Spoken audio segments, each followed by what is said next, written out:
The bathroom door clicked shut behind me, and that's when I knew I wasn't alone. Three bikers, big, drunk, and grinning like wolves. One stood guard, the other two blocked my path. Their eyes weren't curious, they were cruel. I could hear the bar outside still laughing, oblivious. But in here, it was just me and them. "Don't do this," I said quietly. They chuckled. But what they didn't know, what no one ever suspects, is that I'm not the kind of girl you corner. I didn't scream. I didn't beg. I moved. Fast. Efficient. Like I'd been trained to. Because I had. I'm ex-Delta Force. And I don't freeze when it gets dark. 10 seconds later, three grown men were on the ground, gasping through broken ribs and shattered pride. And that was just the beginning. Because when they came for a teenage girl weeks later, they forgot I was still watching. And this time, I wasn't going to be kind. Stay with me, because this isn't just a story about violence. It's about what happens when someone thinks a quiet woman is an easy target and learns she's a warrior hiding in plain sight. The bathroom smelled like beer and blood. It was just after midnight at a grimy roadside bar off Route 6. The kind of place where neon lights flicker over rusted motorcycles and the jukebox plays the same three Leonard Skynyrd songs on loop. Rain drizzled outside. Thunder growled in the distance. Inside, laughter rolled like distant drums, low and ugly. Danielle had come in alone, hood on, hands in pockets.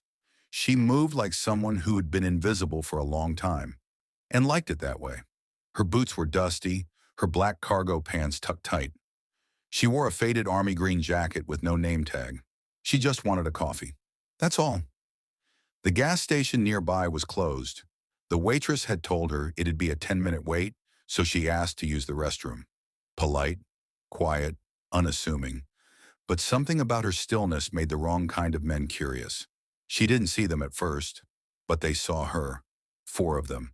Tanked-up bikers wearing black vests with skull patches. A gang called Red Steel, banned in 3 states, with a reputation for starting fights they rarely finish clean. And tonight, they had nothing better to do. When Danielle walked into the women's restroom, one of them followed, then another, and another. The last one, Jake, stood by the door, keeping lookout.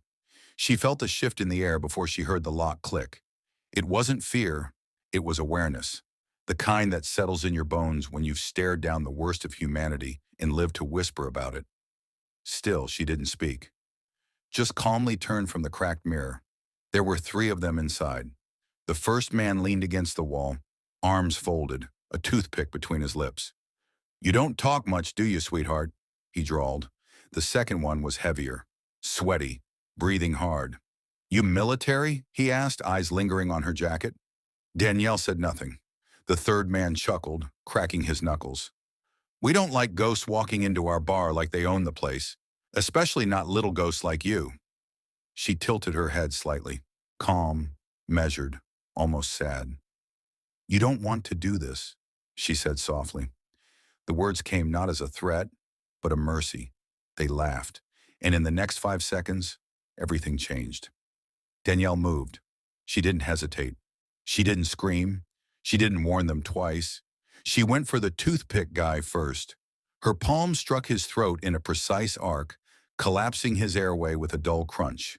He dropped without a sound. Fat man lunged. She sidestepped, grabbed his arm, twisted and snapped it at the elbow. He bellowed until her knee slammed into his face. Blood sprayed the broken tiles. The third man was slower, confused. That cost him. She spun low and swept his legs out. He hit the floor, and before he could rise, her boot came down on his chest. A sickening crack followed. Ribs. All of this took 10 seconds. Jake outside heard the chaos and barged in. Big mistake. Danielle caught the door as it swung open, used the momentum to drive it straight into his face. He staggered back. She followed, caught his wrist midair, disarmed the knife he'd pulled, and dropped him with 2 brutal strikes to the neck and sternum. Then everything went still. All 4 of them lay groaning or unconscious. She exhaled slowly. It was quiet again. Danielle stepped over the bodies, picked up her coffee from the stunned waitress, and walked outside as sirens approached in the distance. The cops found security footage that night. Clean shots, time-stamped, soundless, like a silent film about regret. No one pressed charges, not against her. Not once the detective recognized the patch sewn under her jacket collar. Delta Force. Ret. 2 weeks passed. The story went viral. Bathroom Avenger, they called her online. But Danielle didn't care about that. She didn't want attention. She didn't want medals. She just wanted peace. But peace doesn't always come when you want it. Sometimes it knocks when you least expect it, wearing a different face. And this time, it came in the form of a teenage girl. Danielle had been volunteering at a self-defense class downtown. Quietly. No names, no bios, just skill.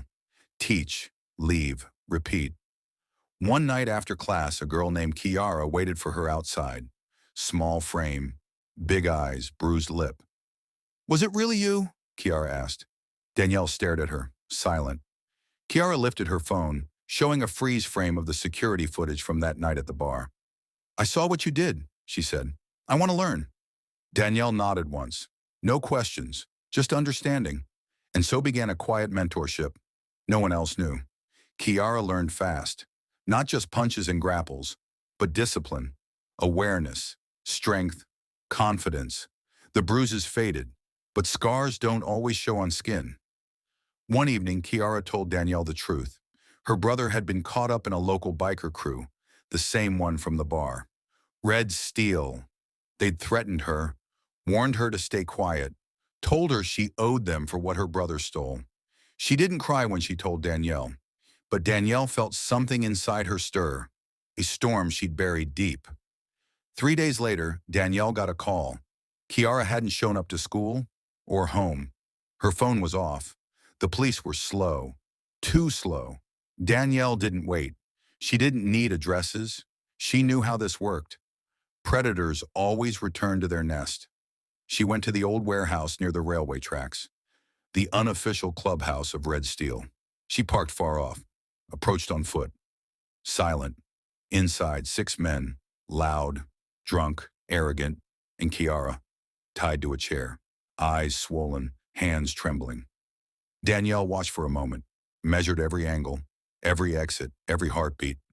Then she stepped in, through the front door. No mask, no weapon, just her. "Let the girl go," she said. They laughed, then reached for chains, bats, knives. Danielle moved first, one by one. Strike, disarm, break, disable. This time, no mercy. This time, they knew who she was. One of them shouted, "It's her!" The bathroom ghost. She didn't stop. They dropped like dominoes. In the silence that followed, she untied Kiara. "You okay?" she asked. Kiara nodded, shaking. "You're not a ghost," she whispered. Danielle smiled faintly. "No," she said. "Just a shadow they should have left alone." The headlines came back. Delta Force Mom Saves Teen. Biker gang dismantled. But Danielle didn't want a headline. She just wanted Kiara safe. And this time she was. The gang was done. Arrested, exposed. Their empire of fear crumbled overnight. And Danielle? She went back to being invisible. Until the next time someone called for help. Because sometimes you don't need a cape or fame. Sometimes you just need to stand up when no one else will. Even if you have to do it alone.